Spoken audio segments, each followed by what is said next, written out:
গো ma'am সাহেব, এই কয়টা জিনিস মাছ এতক্ষণ লাগে আপনার? লন, এটাও শেষে মাছবেন। আমি আমার হোল লাইফে এগুলো করি নাই, আর তুমি আমার চাকর হয়ে আমাকে দিয়ে এগুলো করাচ্ছি। আবার এটা মাছ তো কি লেখা? 5 মিনিটের মধ্যে এটি শেষ করবেন, উড়ান তারও দাম লাগবো। কখন বাজার যাবেন আর কখন রানবেন? আমি কখনোই বাজারে যাই নাই, আর বাজার করতে পারিও না, আর এটা ছেলেদের কাজ, তো আমি বাজারে যাব না। আইসি ছেলে তো কাম। আমনে বাড়িতে যখন কাম করছি তখন এরকম বহুত কাম আছে যেগুলো আমার কোন লাগছে, অথচ যেগুলো বেডি মানুষের কাম ছিল। এখন সন্ধ্যা মতো বাজারে যাবেন, যান ওড়েন। ভাইয়া আমাকে 1 কেজি ডিম দেন তো। আপু কি আমার লাগে মজা লইতেছেন? না, মজা কেন নিব? ডিম কি আর কেজি ধরে হয়? ডিম তো হয় আলি ধরে। এই, এদিকে আয়। কি স্যার? কেনাকাটা শেষ, এবার এগুলো মাথায় তোল, বাসায় নিয়ে যাবো। আপনি তো ভুলে গেছেন ম্যাডাম, দাবার খেলা উল্টায় গেছে। আপনি এখন সুন্দর মতো এটা হাতে নিবেন না মাথায় নিবেন আমার জানা দরকার নাই। আপনি নিয়ে আসবেন, আমি পিছু পিছু আমু।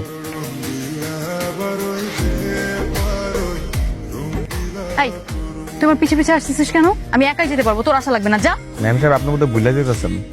আমি যখন আপনার বাড়িতে কাজ করতাম তখন এরকম বাজার লয়ে আমি মাথার মধ্যে লয়ে লয়ে হাঁটতাম, আর আপনার বাবা পিছু পিছু গল্প করতে করতে হাঁট। এখন আপনি আমার বাড়ির কাজের মাইয়া, এখন আপনি বাজার লয়ে হাঁটবেন আর আমি পিছু পিছু গল্প করবো। তুই যে কাজগুলো আমার সাথে করতেছিস না, খুবই অন্যায় করতেছিস। আমার প্রপার্টি আত্মসাৎ করে সেটা ফিরিয়ে দেবার নাম করে আবার আমাকেই ট্র্যাপে ফেলছিস। তোর কি মনে হয় এগুলো আমি বুঝি না? তুমি কি করতেছো? চলো আমি করে দিই। হ্যাঁ, আপনার করা লাগবে না, আমি পারবো। আপনি যান, আপনার শয়তান ছেলেকে গিয়ে বুঝান। কাদির আঙ্কেল, আমাদের 3 জনের জন্য অনলাইনে খাবার অর্ডার করেন তো। আপনি শ্বশুর বাড়ির এলাকা না? শ্বশুর আপনার লাগে অনলাইনে দোকান খোলা বয়ে থাকবো, মোবাইলে টিপ দিবেন আর খাওয়া না পড়বো নাকি? দেন অর্ডার দেন।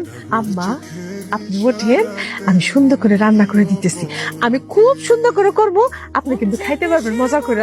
কি লিখা মা? যার কাম হ্যাঁ করবো। যার কাম হ্যাঁ করবো না, ওর কাম শিখাইছি আমি যে যার কাম হ্যাঁ করবো। আমি কামটা শিখাই নেই, তারপর তো যত মন চায় তত কাম করিস। হ্যাঁ মামুনি, মা উঠে উঠে আয় দাঁড়ান। আম্মা তুমি হেনে বসো, এই যে দাও কেমনে করে আমি তোমারে দেখাই। হ্যাঁ, কিরে কোনো কথা হইলো? আপনি এই বাড়িতে কাজের মেয়ে হয়েছেন, আপনি থাকতে আমার মা রান্না করার লাগে? আরেকবার খালি যদি দেখছি না চুক্তি বাতিল করে দিমু। 10 কোটি টাকা সম্পত্তি তো দূরে থাক, 10 টাকা দিতাম না। তুমি আমার লগে এসে ঘুমো, আসো।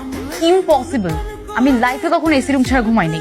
আর আমি নাকি এরকম একটা ময়লা চকিতে ঘুমাবো, এটা কখনোই সম্ভব না।